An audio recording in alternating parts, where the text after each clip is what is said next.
This is a timeless television presentation.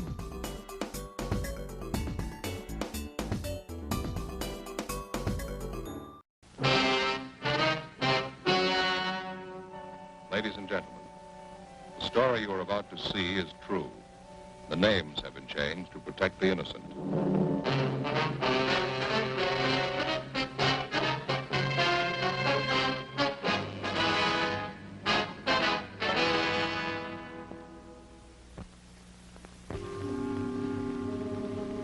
This is the city. Every 24 hours, a little bit of everything happens. 2 million people make a lot of history in one day. They write it all down and file it away. Some of it's important, some of it isn't. Business, industry, government. You buy a 3-cent stamp or an oil well. They keep records on all of it. Progress, money, success, and failure. A complete history of every day. Some of it's public, some of it's personal. It's all written down. In my job, we catalog trouble. I'm a cop. It was Wednesday, October 6th. It was sultry in Los Angeles. We were working the day watch out of homicide. My partner's Ed Jacobs. The boss is Thad Brown, chief of detectives. My name's Friday. It was 10:45 a.m. when we got to the Ortega Hotel. A 30-year-old man had disappeared suddenly. We'd uncovered evidence of foul play. The list of suspects was narrowed down to one man, the last person to see the victim alive. We traced the suspect for months. The break finally came. We found him.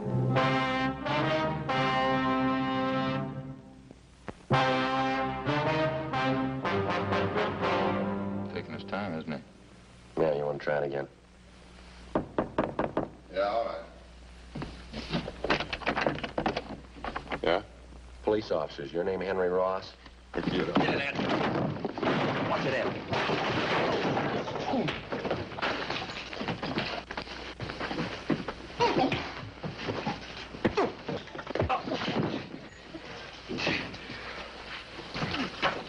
Hands behind your back, both of them. Sit down in that chair.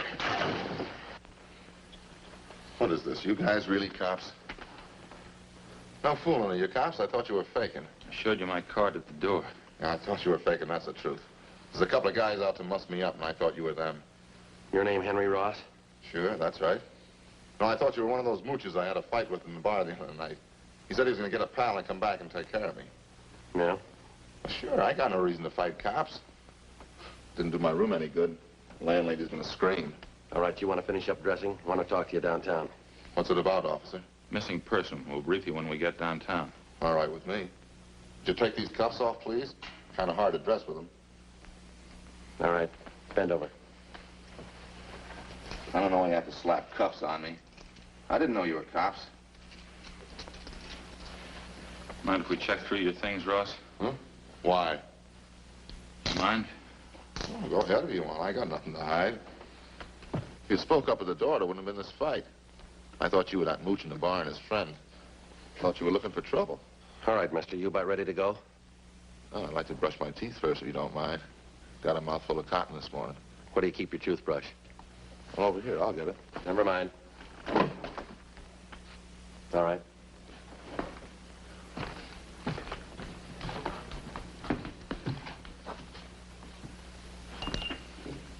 Will you turn on the water tap? You can make out. Nothing, Joe. Pretty clean. Of course I'm clean. I want some toothpaste. What'd you expect? Anybody can make a mistake. I didn't know you were cops. Henry Ellsworth Ross. That's your full name? Hmm? Yeah, that's right. I hardly ever use the L's word. Lousy name, huh? Well, what's the picture of all this, officer? We told you. Missing person. I'd like to talk to you about it. I don't think I can help you. Nobody I know's missing. How about Paul Davis? Davis? Yeah, I knew it, Davis. Don't know if his name was Paul, though. Have been gone a long time, this guy, Davis? Yeah, that's right.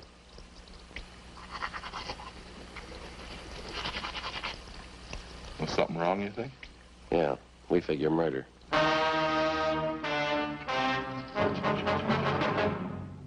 After After going over his room thoroughly, we took Henry Ellsworth Ross back to the city hall to the interrogation room. He was a longshoreman by trade. Among his friends and acquaintances, he was known as a heavy drinker and a man with a violent temper. Ed and I questioned him for half an hour. We got nowhere. I'll tell you the truth. I just don't know what you're getting at. I think I knew a guy named Davis, and that's about as far as it goes. You sure that's all you have to tell us? Of course I'm sure. Well, look, I got a right to a lawyer if you're going to stand there and throw a lot of charges at me. We're not throwing charges at you, Henry. We got a missing persons case. I'd like to have you cooperate. That's about it. Well, yeah, I'd like to, but I can't.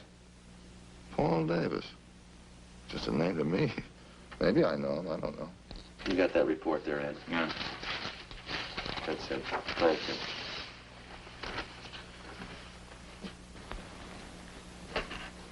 According to his wife, Paul Davis left Los Angeles by auto a little over 4 months ago. He was driving up to Oakdale, California to take a job with the dairy company. He never got there. He's been missing ever since. And what's the pitch? Well, all we've been able to find is Davis's car. 36 Ford Coupe, 7 Tom 7972. Was sold a month ago up in Lodi, California, but Davis didn't sell it. A man by the name of Carter signed the pink slip at the time of sale. Henry Carter. Sorry, it doesn't mean anything to me. Well, this Carter made it look like Paul Davis had signed the Ford over to him. We checked it out. Davis's signature was forged. That's all. Supposed to have something to do with me? Did you ever use the name Henry Carter? Of course not. Ross, that's the only name I go by. You never had your name changed? No. You never used an alias? I told you no. Wonder if you'd mind taking a look at this here. And what's it got to do with me? That's the pink slip to Paul Davis's car, Henry. Now, these signatures on the back, transfer of ownership, you recognize either one of them? Paul Davis and Henry H. Carter. Well, just names to me. Well, am I supposed to recognize something? Should, yeah. Why? The signatures are both in your handwriting. How about it, Henry? How about what? I don't know what you're talking about. You're trying to give me the treatment? What's it all about? We're trying to locate Paul Davis. I'm not even sure I know the guy. Now, look, I think you better level, Henry. Our handwriting man checked both the signatures. It's your writing. Well, maybe better get a new handwriting, man. I never saw that slip. I never wrote those signatures. Anybody can copy handwriting. I got something else for you here. I'd like to have you check it over, Ross, see if you can identify it. What is it? It's a letter. Take a look at it. Mean anything to you? No, nothing. Hope you're not going to tell me that's my handwriting. That's what the report says. And it's crazy. I never wrote like that in my life. All the writing characteristics match up, same as the signatures on the pink slip. All right, maybe they are the same. I didn't write one, though. I never wrote like that in my life. Okay, I'll show you. No, that's all right, Henry. Ed, you want to pull the package from R&I? Yeah, okay. I don't sabe one bit of this, Sergeant. How about laying it out for me, huh? You can see the name there at the bottom of the letter. Now, it's signed Henry Carter, same as the pink slip. That doesn't mean anything to me. That letter was sent to the wife of Paul Davis about 9 weeks ago. That says there that Davis supposedly was too busy to write his wife, so he had this Henry Carter send a letter. He also writes that Davis sold his car to Carter. Somebody trying to cover it up, huh? Yeah, we think so. We think it's Henry Carter. This guy Davis been gone 4 months? That's right. You said you thought Davis was murdered. How come? Just an idea. Oh. 8 men have disappeared from around here in the last 14 months, just like Davis. 6 more up in the San Joaquin Valley, same way. They took off alone on auto trips. Never seen again, not a trace of them. Here you go, Joe. Yeah, thanks. We've got your record here, Henry, from Baton Rouge. We sent to Sheriff Clemens for it. Look, do we have to drag all that out again? It's past. No, just one thing we had to check out, Henry. Now, you told us that you never used an alias, is that right? Well, all right, I have. Well, I didn't know what you were getting at. I didn't figure it was any use in dragging out dirty laundry again. I asked you if you ever used the name Henry Carter. Yeah, okay, I used it. It's a common name. A lot of Henry Carters are around. We only know one who fits your description. Well, I'm clean, you know that. Smoke, Henry? No. Joe? Thanks. Yeah, let me have one, huh? Sure.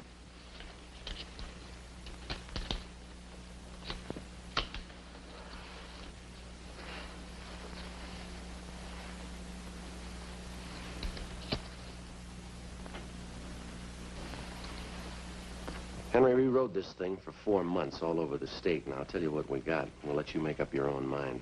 It's not my writing. On June 4th, Paul Davis left Los Angeles in his car, headed up for Oakdale. Late in the afternoon, he stopped for gas at a service station just beyond San Fernando. The attendant says a man was with Davis. You fit that man's description, Henry. Yeah? I've seen monks like that in court. They get on the stand, they can't even remember their name. A couple others. You and Davis stopped for a hamburger just outside of Gorman. There's a man there. He remembers you, too. You stopped again in Bakersfield, picked up a quart of oil for the car. You and Davis had a Coke. That's the last time he was seen alive. That makes me a killer, huh? A month after that, the pink slip of Davis's car came through DMV up in Sacramento. That was for the transfer of ownership from Davis to Henry Carter, both in your handwriting. A couple of weeks later, Mrs. Davis got that letter. A month ago, Davis's car was sold to a dealer up in Lodi. Yeah? We found the dealer. Ross showed him your mugshot. He says you sold him the car. That all? No, that's just the main part. There's more. We've been on the road a lot. We followed you from here to Sacramento and back, Henry. Every stop, every detour. Took us a long time. Yeah, guess it did. What'd he say, Ross? Nothing. All right. Any way you want it, Henry. Yeah, I guess you worked hard on it, huh? All over the state. That's right. Must be pretty hot up in the valley. Summertime. Dusty, huh?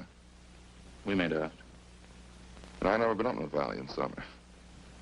Too hot for me. We got people who saw you up there. You know, what's it prove? 10 people, some handwriting samples.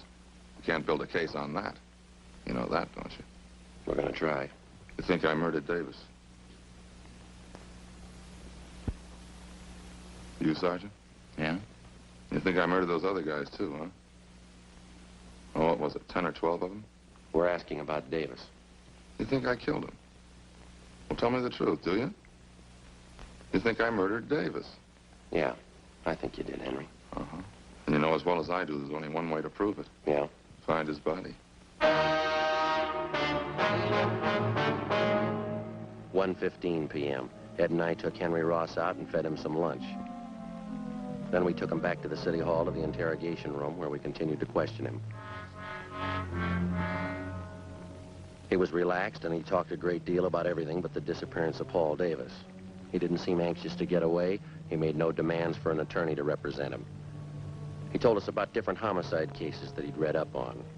He asked us about the 12 men who disappeared in the past months in the same manner Paul Davis had. Was there any trace of them at all? Did we have any leads? We finally got around to asking him if he'd submit to a lie detector test. He seemed taken by the idea and agreed to it almost immediately. We made up a list of key questions. Ed called Sergeant Berger and made arrangements for the test. At 5 p.m., we took the suspect to the 3rd floor of the old city jail where Sergeant Berger gave him the polygraph test. When it was over, we brought him back to the interrogation room. The questioning continued. Ross kept talking. We let him talk. 8 p.m. He was still going strong. You remember the Wilson case back in '34, don't you, Sergeant? Woman killed her whole family. Big case. You remember it? Yeah. Pretty tragic. That a hobby of yours, Henry? Collecting murder stories? No, I just read them. I remember them. Guess I can remember every murder case in the past 15 years. That's so. Well, sure, just about all of them. I guess it's kind of a hobby. I get a big kick out of it. Joe, see you, man? Yeah.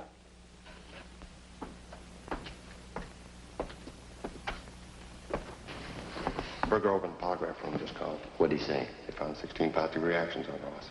Thanks, Bates.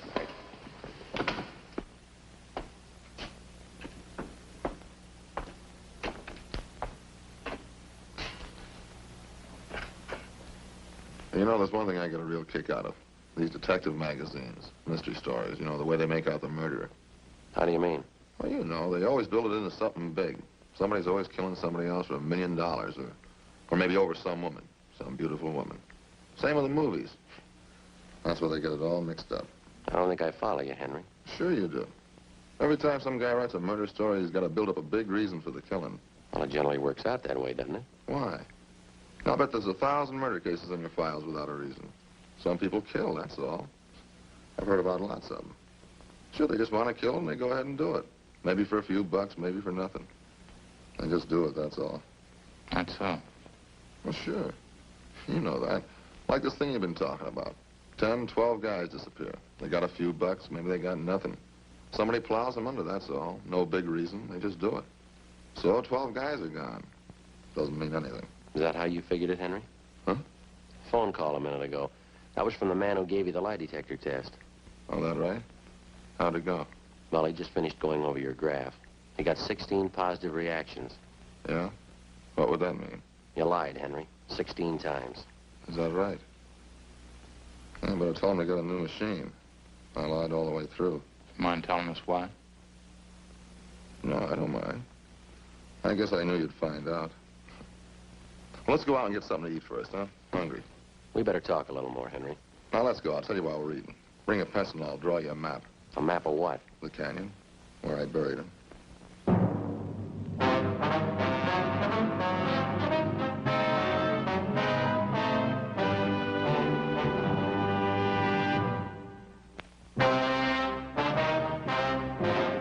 Ed and I took Henry Ross out to get him something to eat. At his request, we went to Helga's health shop. It was almost closing time. Ross got himself a salad, molasses bread, yogurt, a vegetable burger, and some grape juice. Ed and I settled for a Swiss cheese sandwich and some grape juice.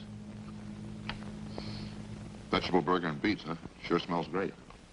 Yeah, I can't take those beets too well. They repeat on me. Not me. I can eat anything. Salt and pepper? Yeah, nice.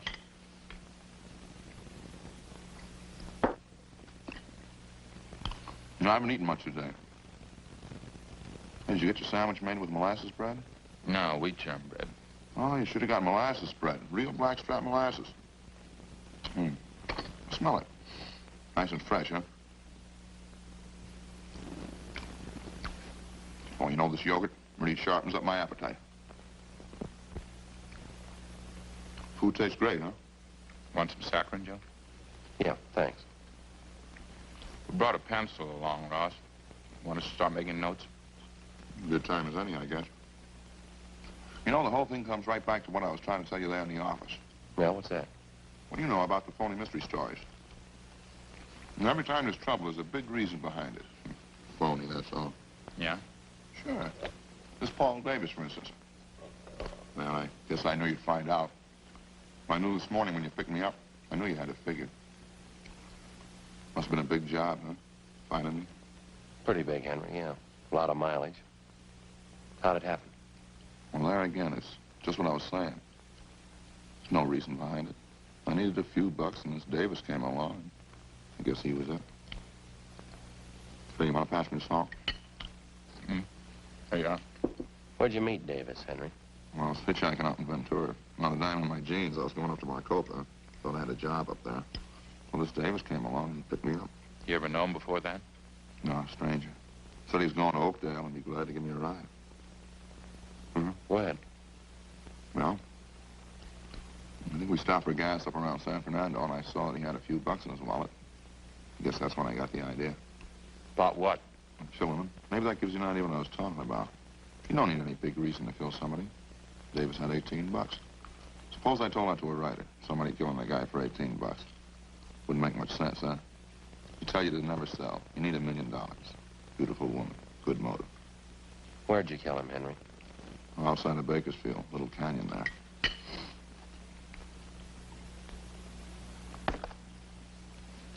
And picked up a fifth of sherry in Bakersfield, and I got Davis to drink some on the way. Say, would you pass the salt again? Yeah. Here you are. Lettuce is no good without a lot of salt. How'd you kill Davis, Henry? Funny thing. He drank some of the wine and got a little sleepy. That was just outside of Bakersfield, and it was dark by that time. Spotted this little canyon, and I figured it was as good a place as any. Yeah? Well, I got him to pull off the road, and we had a few more drinks, and I spotted this little shack out there, out in the middle of nowhere. Exactly where was this, Henry? Well, I can show you. Maybe 2 miles north of Bakersfield. We got to the shack and finished the wine, and then we went to sleep. Both of you? Mm-hmm. That's where the funny part comes in. Well, I guess I killed Davis, all right, but I didn't mean it. Oh, get a whiff of that, will you? I think those monks would figure out some other time to clean up except when people are eating. They'll be through in a minute. How do you mean, Henry, you didn't mean to kill him? You already told us you had the idea. Sure, I had the idea. Well, let me explain it then. Well, we both went to sleep in the shack, Davis and me. Guess that must have been about 9 o'clock that night. Just don't know what it was. Maybe the wine, I guess, and I started having nightmares. Huh? Yeah. I mean, this part sounds like a story, but it's the truth. I had all these dreams. I woke up, but they were still there. What's that? All the faces. That's all I could see. The air was full of faces. I guess I was really still asleep. Yeah, go ahead. Well, I picked up a 2x4 and started swinging at them. Faces. Funny thing, I knew every one of those faces. How do you mean? People I killed. There's only a dozen of them, really, but it seemed like there were hundreds of them. All around in the air. I grabbed the 2x4 and started swinging. I was cold and I was sweating at the same time. I kept swinging. And I saw Davis. Swung hard, kept swinging. He didn't even make a sound, eyes closed. He kept swinging in his head. When I came to, there he was, lying on the floor. Seemed to take those other faces away. They didn't bother me after I killed Davis. What'd you do with him, Henry? Oh, I pulled him outside the shack, dug a hole and buried him. Burned his clothes, took his car and money and drove off. I'll show you if you like. Where I buried him, I mean. How about those other men, Ross? These faces you saw. Yeah, I wonder if I can get some more of that juice. Sure looks good. Oh, sure. Here, take mine. I haven't touched it. What about it, Ross, the other men? Well, I don't recall them too well. It's what you said in the office. 10 or 12 of them. A couple in Sacramento and the others down through the valley. Like I say, no big reason for killing any of them. Just happened that way, that's all. What'd you do with them, you remember? In general, yeah. There's one of them, though, that stands out. A guy by the name of Slattery. Some kind of salesman. A real crybaby. Where'd this happen? Only he picked me up in his car outside of Chowchilla. It was nighttime and he was feeling pretty good. I made him stop on a side road and hit him with a piece of angle iron. Cried like a baby. Buried him in the field. He was one of those faces I saw. Shows you how psychology works, huh? Yeah. What'd you do with his car? Slattery's, I mean. I drove it down to Mexico and sold it there. Guess that's what I should have done with Davis's car, huh? Those killings of yours, Henry. You got any more you want to tell us about? I told you already. 10 or 12 of them. They're pretty much the same. When was the first one? Oh, maybe 18 months, 2 years ago. First one wasn't any harder than the last. Just like I was telling you before. Yeah. You know, everybody builds up murder. It's supposed to be a big thing. Hard to do. All those phony stories. Might hit a guy a couple times with something. That'd be it. A real small thing. Didn't change me any. That's why I say it's all built up. You ever been treated for any mental sickness, Ross? No, why? You ever been examined by a psychiatrist? No. After you killed these men, did it bother you at all? Oh, just that one dream. The time I was with Davis. That's about it. Oh, sure a good meal, Sergeant. Thanks a lot. Yeah, okay. Ready? Let's go. So go back to City Hall now, huh? Yeah. You ready to give us a statement now? All right. I had an idea you'd find me. I guess I always knew you'd find me. Yeah. Well, I guess I proved my point anyway. It's all built up. What is? Well, murder, killing somebody. Those phony stories, it's all built up. It's just cheap. You got it wrong, Henry. Huh? Wait till they read you the bill. Come on, let's go.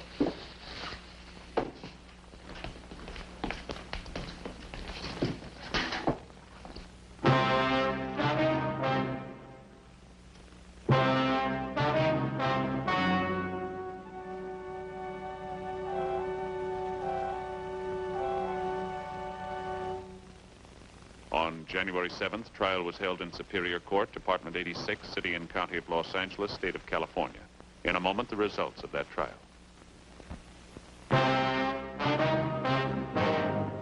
The suspect was tried and found guilty of murder in the first degree.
A Timeless Television presentation.